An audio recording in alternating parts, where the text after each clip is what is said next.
you here today. I appreciate the time. I appreciate you showing me. We're at Beer Park right now in Las Vegas, Nevada. And so Warren, tell us a little bit about yourself. What do you do? I guess it depends which day I ask you, right? What do you do today? Does. Some of it does. Cause, I've been around a bit. I've been online since 1981, and I've always lived life with what I learned from great sales trainer Zig Ziglar. Said you can get anything you want out of life if you just help other people get what they want. And so, mostly as a salesman, when I started off, I sold a lot of radio advertising and some other jobs like that, and then decided I didn't like working for people. And now you have 500,000 followers on Twitter. Yeah, it's the same basic thing.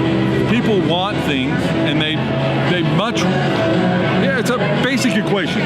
Do you like to be sold? No. Right. Nobody likes to be sold. Right. But do you like to buy? Well, yeah, I love to buy. Well, it's the same thing. And so if you start appealing to people who want to buy, instead of trying to find people to sell to, it just flips everything around. And most of the 20th century was people who had the biggest transmitter, biggest network, biggest printing press, could reach, what they say, power of the press belongs to those who own one. As a real popular saying back in the 80s, because of desktop publishing made it a lot more people had a press. But actually what it was the people in power, the conglomerates that had the most money and capital could get way ahead in communication. Except for maybe the phone, which was contemporaneous, happening at the same time, real time. Everything else was you send out something and you just don't hear back from the people. You read a magazine, somebody wrote that months before, it got printed, it got mailed to you. TV, you just couldn't pick up the phone and call to somebody at the TV station. And now it's completely different because of the internet. Right. Now that's a good place to stop and maybe let me caveat a bit. I've known you a little bit, and what I would say about you is that you're somewhat of a futurist, correct? Am I correct about that? Oh, yeah. Okay, so let's talk about this. So our listeners are generally people in the talent space, the learning space, and education. And so what I want to ask you today is what does the future of education look like? Let's look at 5 years, 10 years from now. What does the future look like for education, not just for adult education, traditional, the Harvards of the world, but education in corporate America as well? Well, even K through 12, let's talk about that. We've had a lot of changes going on for all this time.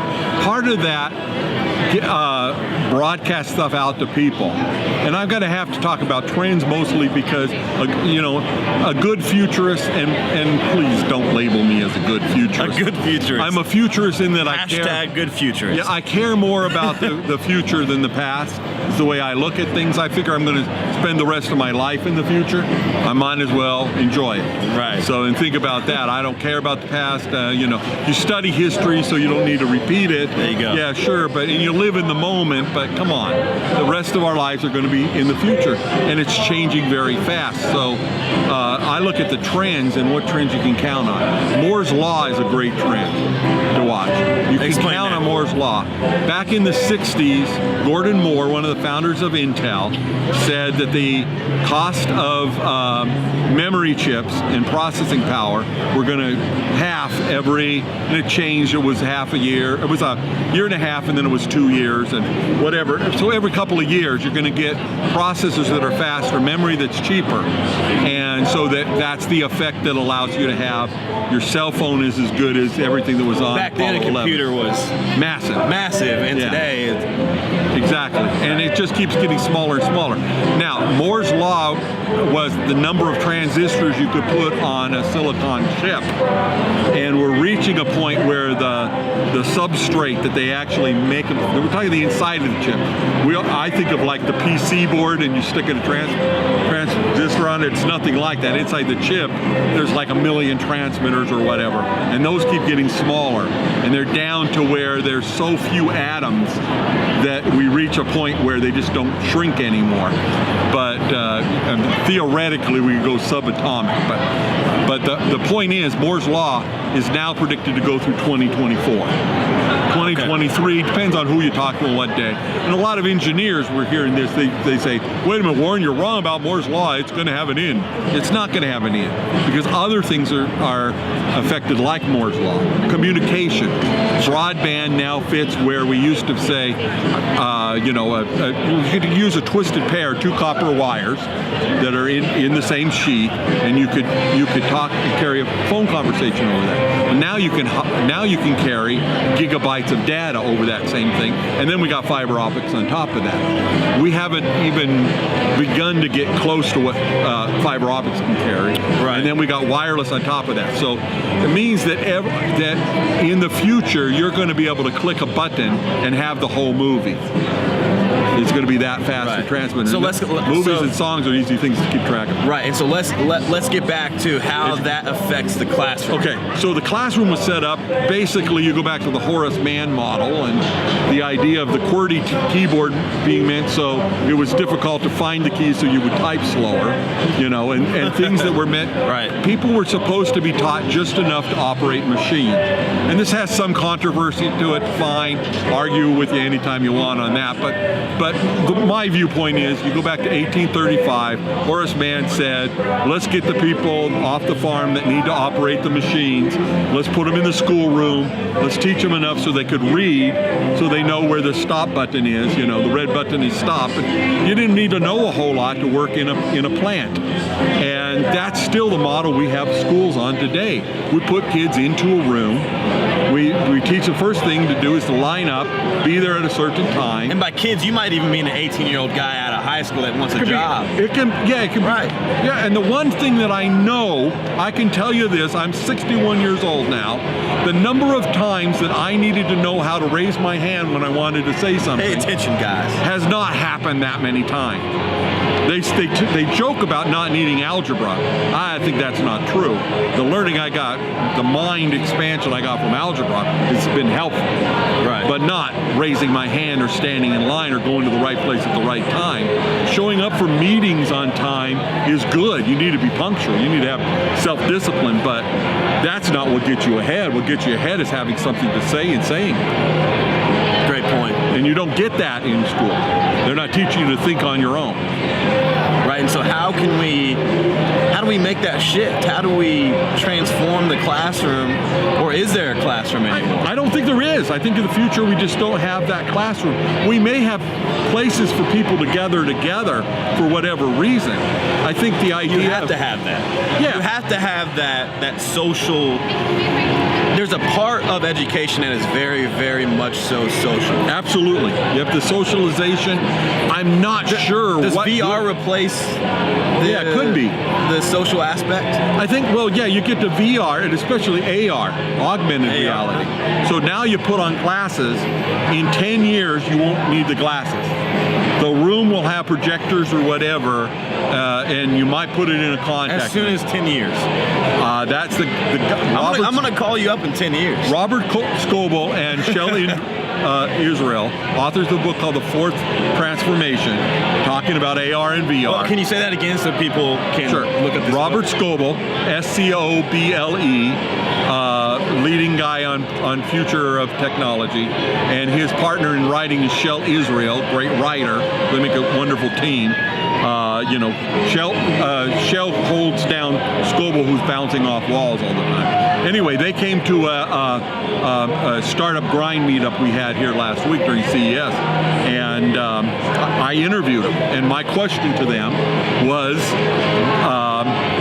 how long until you don't even need the glasses? And they said, that's a long ways off. That'll take 10 years. And these are the guys that have been in the lab, 10 years, seeing what people are working That's on. a long ways off. It's 10 years. But think about it now. You know what VR is. You put on the big old glasses and, cover up everything, and you get all the lights out and all that. That's what VR is today. VR at CES now is what would be considered regular glasses. So like I put on reading glasses because, I'm past a certain age. Is it more like AR? I will put on that, and it's AR now. And everyone has experience with, anyone my age has experience with AR after playing Pokemon Go one time. Yeah. Pokemon Go was just a taste of what's available. It's just a taste. So, right. mean, right now, I was just talking to somebody about this. In the 90s, we went to a meeting where somebody said, hey, when in the future, when you're watching the Friends, you remember Friends? I do. Yeah, right. It was a big hit in the 90s. And they said, well, you're watching and you like Monica's sweater, you can click on it and buy it. And go like, well, that would be kind of cool. But I don't know, where's my mouse? How do I do this? Do I use a laser pointer to You just say it. I have an Alexa back at home, guys. I got an Alexa for Christmas. Actually, it was a gift to me. Actually, an Echo. It was an Echo. It was an Echo Dot, and now I just say, Alexa, buy this, and it ships it right to my house in a few days. So right. It's, we're at the point where we just say what we want now, and it happens. Right. Well, and Amazon keeps on thinking about how to get that closer and closer. Just last week they came out with. By the way, I'm having a real problem. I got the Echo Dot, and I put it next to my cell phone, and Siri and Echo have different political views. Man, it was a tough time back at the election. But I'm not even going to go. I just put all my TVs on Fire Stick from Amazon, and no, they don't talk to each other, though why not? Again, at CES, 3,000 companies were showing something that tied into the Alexa system on the Echo. So Amazon is like dominating the future. But do you think that there's going to be a lot more homeschooling for kids in the future? Yeah. But it won't be what homeschooling is today. Is it because of the fact that it will just be easier? Will some AI robot be teaching your kids? Well, think about it. Now let's go back pre-Horace Mann. Okay. Let's go back to the 1700s, let's say. Okay? The way people learned, and in fact up until the mid-20th century, the way a lot of people learned anything was apprenticeship, hanging out with what Dad did to learn the same trade. Sure. And naturally, there's things today that we have had that have so far been much better taught at a university than get on-the-job training. But everything I know about technology is on-the-job training. I took a class in BASIC back in '79, and it was a pretty much waste of time. I'd already learned BASIC out of a book. And today, I watch people. I used to joke that I wouldn't ever code because I have a hard time telling or caring about the difference between a colon and a semicolon, and that could screw up the whole program. And then, a few years ago, I'm sitting watching a kid program, and they don't need to worry about punctuation anymore. They're clicking here, and they're still using that same talent in their brain, but it's not requiring thinking about it. So look at platforms like WordPress. Yeah. Where WordPress, you can create an entire website. Where in the '90s you had to know how to code to create a website. Today, if you have an idea in your head, you can put it online by just thinking it, right? Almost as easy. If you know how to operate Facebook, it's as easy as that kind of dashboard. Well, let's go right to Facebook. Sure. I have friends who run things like I'm talking about startup grind. I'm also involved in conscious capitalism here. And the page we set up for conscious capitalism to have a meeting is on Facebook. And the discussion I had with the other social media person that's on the board was, she thought, well, we just need Facebook. It turns out there's a lot of adults that don't get to Facebook every day. You leave them a message and they don't get it for several days. Weird, huh? Yeah, I'm a millennial. Millennial is a psychographic term. It means you think digital first. It's also referred to as an age group. So, you're both. I'm a millennial in that I've been online for 36 years. Right. And I think of everything as how I do this with my phone or computer, not about how it's a burden to have to learn that new program or do something, which it used to be. It used to be a pain in the butt to learn anything. But now you want something to happen, there's got to be some way to make the phone do it. And you can create websites. Think about this. We create a group on Facebook. Facebook has lists. They are discontinuing them. We're going to all groups. So that means if you have a classroom and you have 20 students, 30 students, 100, a million students that you're responsible for, you can put them in that group. They can talk to each other. The socialization can go on with VR, AR, even more. And yeah, you still want to meet. You know, I've known you for some time. This is the first time. Today is the first time we met. That we met in person, face. right? Yeah. And But before that was all. I mean, what was it? It was first just over a tweet. Well, I'll tell you how I've had actually gone to a conference where I had somebody come up to me and see who I was, and oh, it's you, and grab me and give me a hug. Now, you know, that can be a lot of fun. It can also be a little bit creepy. So who is this woman and why is she hugging me in the middle of the trade show? But it's because we have that close of a relationship. They know me, trust me, we can do business together. And that, yeah, it's a lot better to show up in person and get hugged than to get hugged online. So this is something a lot of our viewership is are training guys, they're learning people, they're professors. One mistake that I see in my field all the time is the fact that these people are not leveraging social media the way that they could. Let's talk about that for a second, because that's who I really, you know, not to put labels on you or anything, but you're really you know, social media. What can I call you, guru? Right. And I started off talking about almost every interview I do. I started off talking about having been online for a long time, and you know, and this goes back to what I learned as a salesman. So what can teachers do? This is what humans want to do. Right. The first thing we do. Okay, I call it the 3 stages of Twitter acceptance. You know, I wrote the first book about Twitter, and so I use Twitter a lot. What's that called? What? Can people find that right now? The book's called Twitter Revolution. Okay. Yeah. It used to be. You used to be able to easily Google it. Yeah. And then in 2009, there's that little mess up over there in Iran where with their election, they called it the Twitter Revolution. And so now you get 6 pages of that, and then you find my book. Oh, wow. But yeah, the principles we talked about in the book haven't changed.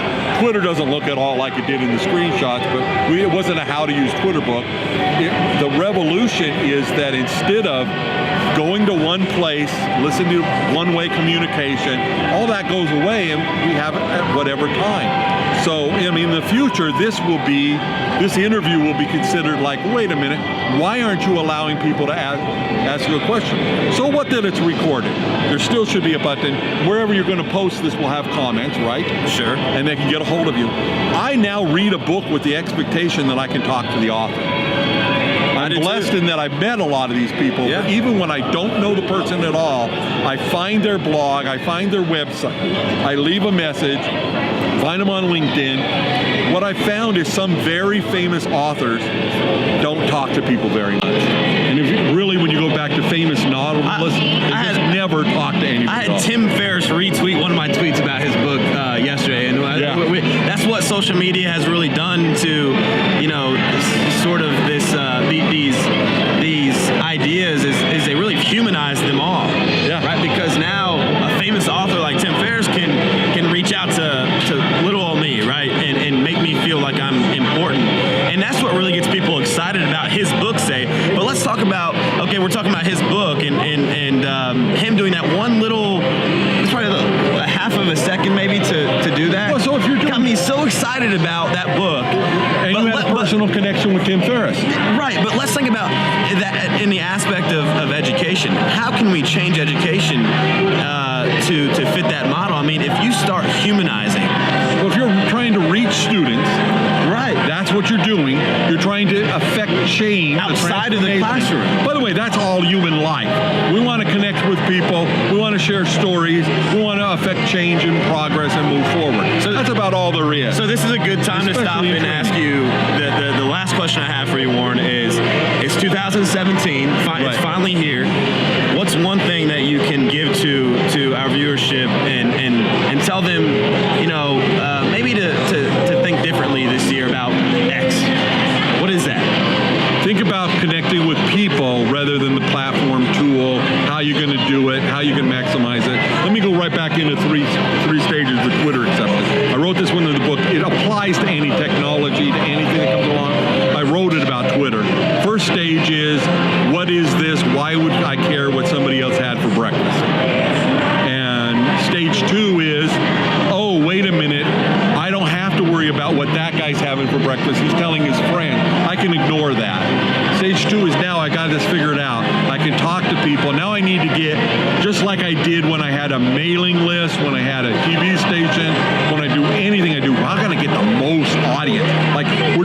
video, you're thinking like, how can I get the most people to watch it? And that's normal. That's 20th century marketing and media. And the same with the classroom. I mean, you're a big hit if you figure out how to put 1,000 people in a classroom and have them all pay attention. But you know, how can you do more of it? Quantity.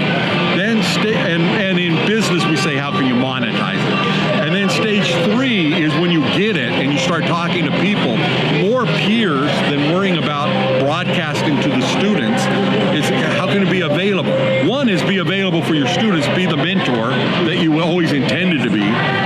It's not about office hours. It's not about getting people at the right place at the right time. It's not about filling in the right form. It's about connecting one-on-one with an individual.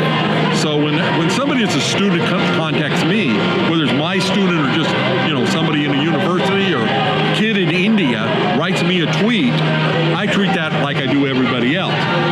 With 500,000 followers, I can still see every time somebody writes to me with a question to me. Now, there is a point where I won't be able to do that.